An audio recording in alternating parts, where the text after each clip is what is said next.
The story Untold is a story not healed. It's a story where grace and mercy and forgiveness hasn't had an opportunity to be a soothing balm on the individual's heart. It's a place where the lack of empathy and language really matters, really impacts that person's journey. I'm a mother, also known as a birth giver, of 3 children, 18, 16, and 13. 2 diagnosed on the autism spectrum, 1 undiagnosed but self-identifying. As a self-identifying parent on the autism spectrum as well, I'm here to talk to you about this journey of language and empathy and how that impacts the parents and the families. As a parent who goes through this journey, and many parents that I've walked with in the 3 provinces I've lived in Canada, working in 3 educational systems. I've homeschooled, I've unschooled, I've private schooled, I've done distributed learning, and I've done mainstream education with my children. And the impact of trying to navigate through that has been quite significant. Often what we find when I'm working with parents as a counselor, that our parents and our families are in fight, flight, freeze mode. And it causes us to make incredible decisions. And decisions like one day me going through a show home with my children when they were very little and I was quite pregnant and my 1 toddler needed to go to the bathroom and I sought permission to go into this washroom in this beautiful $1 million show home that actually was worth $1 million. And my child did their business and I cleaned them up and pushed them off to the side, flushed the toilet, and lo and behold, this toilet decides it's going to start to crest. And I'm looking in panic and I'm like, oh my goodness, what do I do? There's no plunger. My fight, flight, freeze ripped off my rings, thrusted my hand in that toilet, and I started plunging. And I was like, oh my God. And I'm praying over this toilet and I'm thinking this is going to be the most blessed toilet anybody has ever owned. And it starts to recede. I'm like, thank goodness. And I clean myself up and I scurry us out of that home as fast as I can. I'm like, never to return. Those are the kind of crazy decisions when we're in fight, flight, freeze. And those decisions are based on these knee-jerk reactions sometimes because there's a gap that's happening for us because we're in the middle of these chaotic situations on an ongoing basis and there's pain that's involved in that. And the pain comes at a time and a place that we're not expecting it. We're seeking help for our children. We're seeking a diagnosis. And when we go into the medical office, into the psychologist's office, and that psychologist sets us down after all our weeks and months of assessments and hands us that beautiful binder and says, your child has autism. These are the tools you're going to need to do the journey. At no point in time are we told in that moment we'll be thrusted into a grieving cycle. That grieving cycle is deep and it's ongoing. And it's a deep experience of loss that we will encounter again and again. And we will interface with shock, and that shock will bring us anger sometimes. Sometimes that shock will cause depression, it'll cause addictions, and it causes anxiety. What we need to be told when we're given the diagnosis is that you will be experiencing the grieving cycle, you will experience anxiety, you'll probably have bouts of depression, and depending on the neurodiversity of your child, you may end up with post-traumatic stress disorder. Many parents will go into protest, denying the diagnosis. Some of us will pervase on the diagnosis and learn as much as we can to try to deny it or become as best of an advocate as we can for that parent. And anger sets in and socialization sets in. And then we move to a place of disorganization because there's no clear path on how to do this journey with autism or autism with ADHD or autism with OCD or whatever the comorbids may be, and we get disorganized. And our patterns start to fall apart. We're not exercising. We're not able to find time to groom ourselves properly, have the simple things like a shower every day. And we continue to proceed forward to a place where we get into a routine and we're starting to understand what's to be expected of us in this new role of advocacy as we parent It's a very, very challenging role, and we start organizing ourselves again, and we're like, I got it. I get this. We can do this. And we get the doctor's appointments, and we're getting the specialists, and we're getting what it means to go into the system of the schools and advocate. And we might start exercising, we might start joining some social groups. Right now, in the autism world, Facebook is probably one of the largest social groups for support that we're seeing right now. And there's a concern about that because we don't have proper help in there. It's parents helping parents, which is beautiful, but we have a crisis in those parents. And we think through that organization we're going towards recovery. Like in any grieving cycle, we think there's recovery, we're going to do this, and that road is wavy. But we don't really see where it's going to end, and we don't even know if it's going to end. And then we see a regression in our child, and we go, wow, I'm here again. I'm not recovering. What do I do? Depression sets in. Anxiety sets in further. Sometimes, in some marriages, divorce transpires. And then we see a secondary loss that's going to happen. So if we understand the typical grieving cycle that we interface with, for example, in the loss of death, or divorce even for that matter, we know it's a cycle and there's a leap off. But in this, there's a cycle, there's a leap off, and there's a digression. And then we do it again, and we keep doing that again. Then there's that secondary loss that I'm going to talk about today. That secondary loss impacts the primary caregiver, the one who's taking the child to the medical appointments, going into the IEP meetings, translating information from the doctors to the other parent or to the other family members. That person starts to get lost. Their identity starts going. Sometimes, and if not almost always, many of the parents that are doing this role experience a financial loss. They may have gone to university, got educated, and are working full-time prior to the diagnosis and the challenges they're interfacing, suddenly finding themselves pulling out of work and working half-time. And then there's many of us that had to pull out of the workforce completely, and it impacts the family unit. And then there's the identity issue. Any parent you ask about this will confess to you, I'm more of an advocate than I am a mom. And when I try to be mom, I'm so tired. I'm more of an advocate than I am a friend, a wife, a lover, a daughter.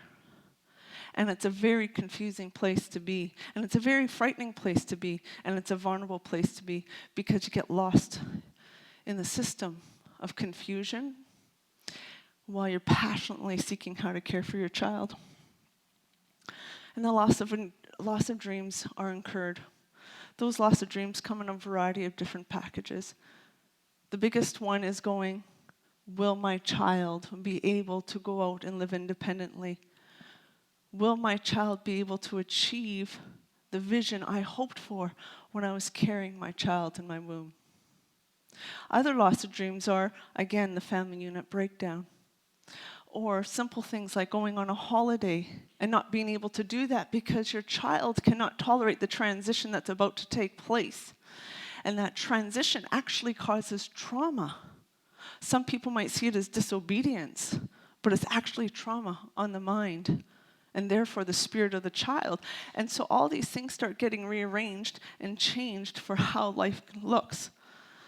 And that causes a loss of faith for many, a loss of faith in God sometimes, a loss of faith in the system, a loss of faith in how to proceed forward. And that tumbles very quickly into a loss of confidence.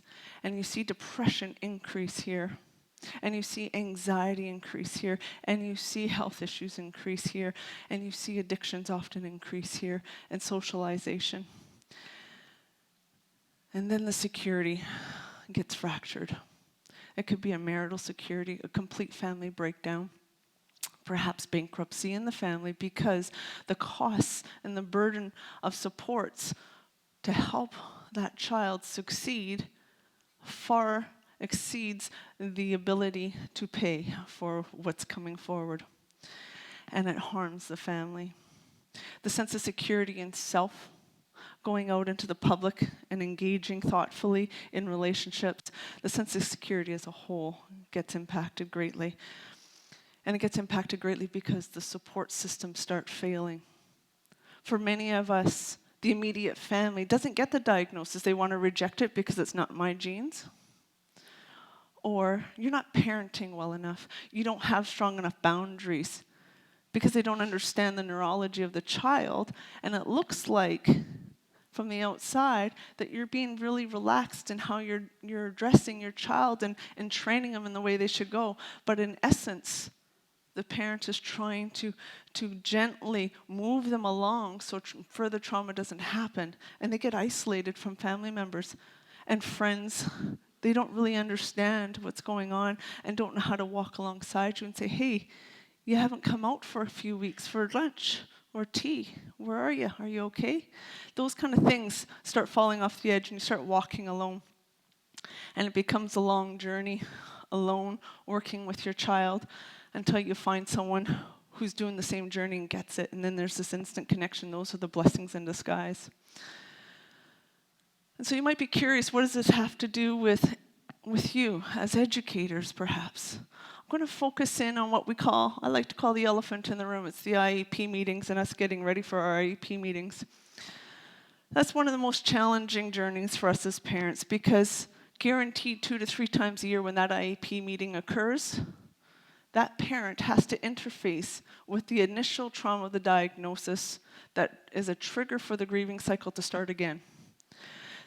And so the parent is talking to themselves. This is a lot of self-talk we do. I'm fine, don't worry about it. And we all know the word fine is a dangerous word, especially if you're talking to your wife. I'm fine, come back later. And we're getting ready and we continue to progress towards that IEP meeting. Our table's filled with medical history and academic history because we're putting our case together to show Johnny can do this. But you can see that anxiety is increasing tremendously.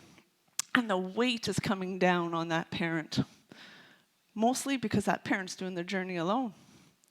And they think they're okay until they walk in to meet you. And on that day of the IEP meeting, you're going to receive a parent who might be aggressive and have an outburst because they're broken. I want to tell you today it's not about you. That parent may break down and cry, and it's not about you. That parent will chronically be late, and it's not about you. And you may get a parent who just doesn't show up, and it's not about you. That's your flag. That family's in crisis, and you need to reach out. I think there's hope, though.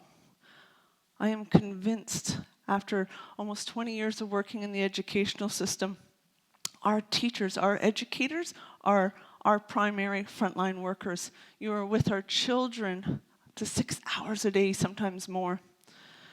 And so I believe through working in the counseling area, being an advocate, being a mediator, and being a parent who has been doing this for a very long time, that a big key element is how we set up our IEP meetings and setting them up for success. And so I want to encourage you today in some thoughts on how to tackle this with me. I want to encourage you to think and imagine your meetings. Do you have a rectangular table in your room? And if you do, when the parent comes in, is all the educators on one side and the parent on one? That's a threatening position for that parent to come in because suddenly they're alone. There's no team there. So if you have an educator in that room who gets that parent, have that person sit beside that parent. Greet that parent coming in, support them. Have some candy on the table. Candy is brilliant in your meetings because if the parent is taking the candy, or anybody who's anxious for that matter, this is a great anxiety tool, candy or gum, gets the brain working, right brain, left brain working, it gets the body to preoccupy itself, and it settles down the nervous system. It's beautiful. Have tissue. Most of us are going to break down at some point, whether because we're so elated because Johnny wrote 5 sentences, or because, again, we're hearing he didn't do well. Have some water. And be ready to excuse yourself if the parent's struggling. Take it upon yourself to say, you know what, I need a washroom break, and buy that parent time to reorganize themselves. Leave the room and let that calm be for a moment so that parent can come back in. But most importantly, before you start any meeting, the million-dollar question that you see behind me, I want to encourage you to ask that parent, are you ready to tackle this with me? Because when you're thinking about where they're at coming in, they know you're with them. And if both of you discern it's a bad day, it's a bad day. Let's postpone this meeting. It's okay to do that. And that might release some pressure and build some bridges with the parent that you're working with. So as we go forward and we're looking at the point of inclusion is not just about the children, it's about the whole family unit. It's not a program, it's a mindset. It's a social integration of how we treat others as a whole.